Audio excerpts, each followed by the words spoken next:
Assalamualaikum warahmatullahi wabarakatuh.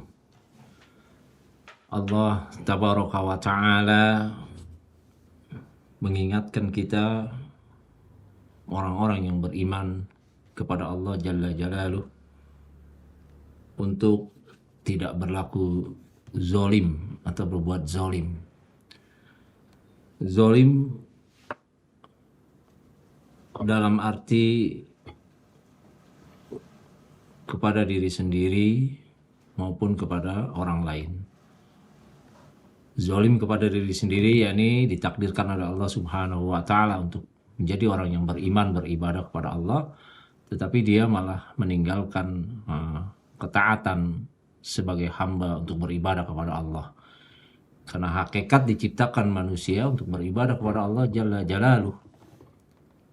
Wa ma khalaqtul jinna wal insa illa liya'budun.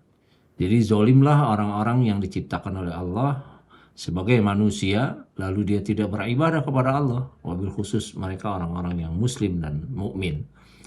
Zolim yang kedua juga, yakni mereka melanggar hak-hak orang lain yang harus dia tunaikan, berbuat aniaya, berbuat pujur, ya, dan seterusnya.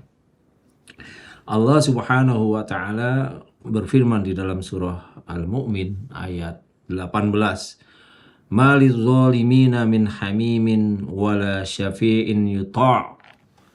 Orang-orang yang zalim tidak memiliki seorang pun teman setia bagi mereka maupun penolong yang diterima, yakni pertolongannya, yakni teman dekat yang sangat menyayanginya. Orang-orang zalim tidak ada teman dekat yang akan menyayanginya, dan dalam pergaulan sehari-hari hablum minan nas, sesama manusia, tidak ada orang yang menyukai orang-orang yang berbuat zalim, sehingga tidak ada orang yang mau menemaninya. Maka Allah katakan tidak ada seorang pun teman setia maupun penolong yang diterima pertolongannya bagi orang-orang yang zalim.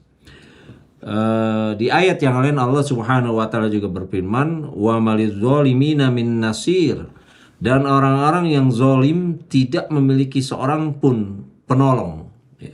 Surah Al-Hajj ayat 71. Dan banyak sekali ayat-ayat Allah Subhanahu wa Ta'ala yang melarang seorang berbuat zalim dan keutamaannya meninggalkan perbuatan zalim dan dampak-dampak perbuatan dari zalim seseorang, baik berupa dosa dan hal lainnya yang Allah tegaskan di dalam ayat-ayat yang mulia dan hadis-hadis Rasulullah Sallallahu Alaihi Wasallam yang sahih tentunya. Di dalam sebuah hadis yang diriwayatkan oleh Imam Muslim dari Jabir radhiyallahu anhu, semoga Allah meridhoinya, bahwa Rasulullah Sallallahu Alaihi wa ala alihi Wasallam telah bersabda, ittaquz zulma fa inna zulma zulumatun yaumal qiyamah wattaqus suha fa inna suha ahlaka man kana qablakum hamalahum ala an safaku dima'ahum wastahallu maharimahum.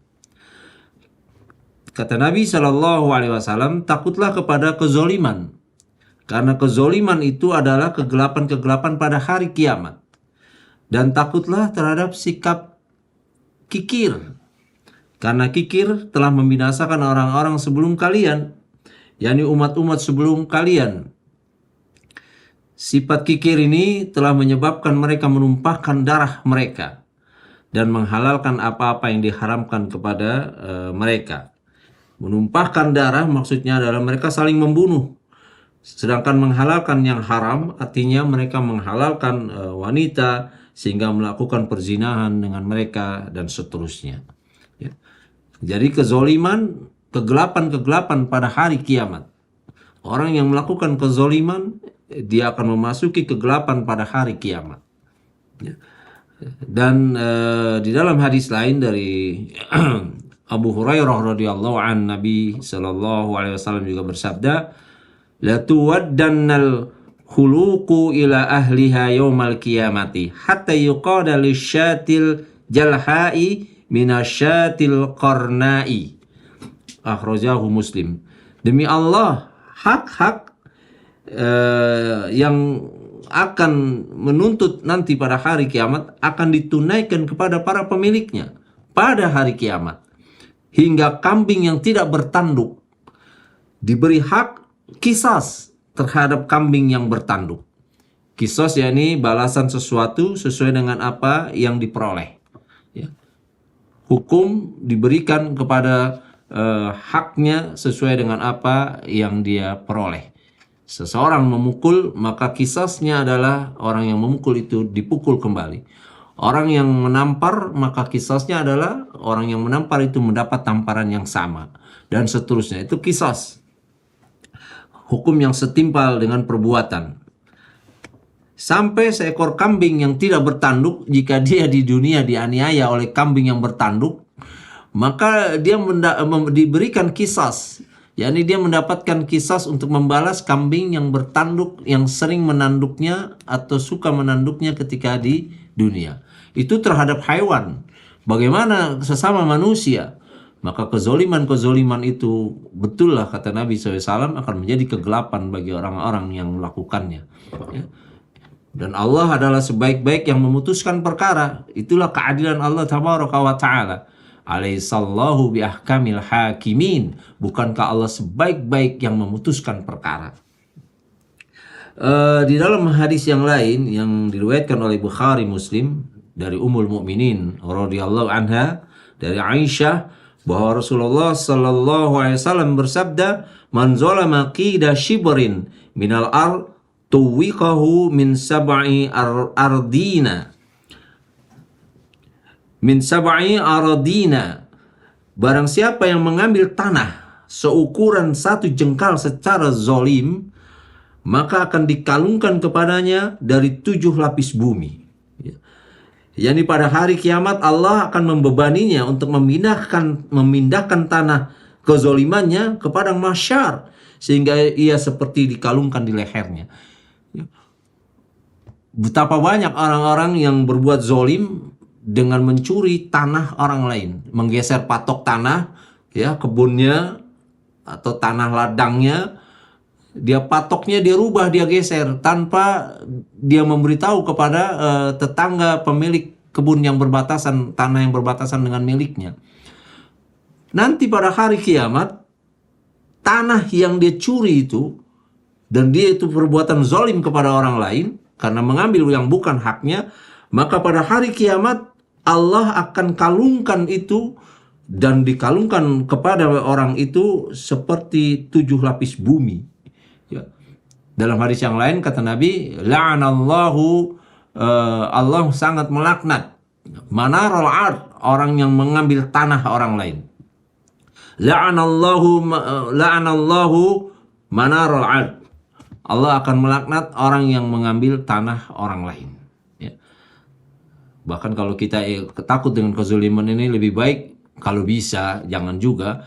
Lebih baik orang mengambil tanah kita daripada kita mengambil tanah orang lain. Ya. Seperti itulah nanti Allah akan balasi orang-orang yang berbuat zalim. Ya. Dalam hadis yang lain, nah, dari Abu Musa radhiyallahu an, beliau berkata, Rasulullah sallallahu alaihi wasallam bersabda, "Innallaha la yumli lidh-dhalimin, fa idza akhadhahu lam yuflithu."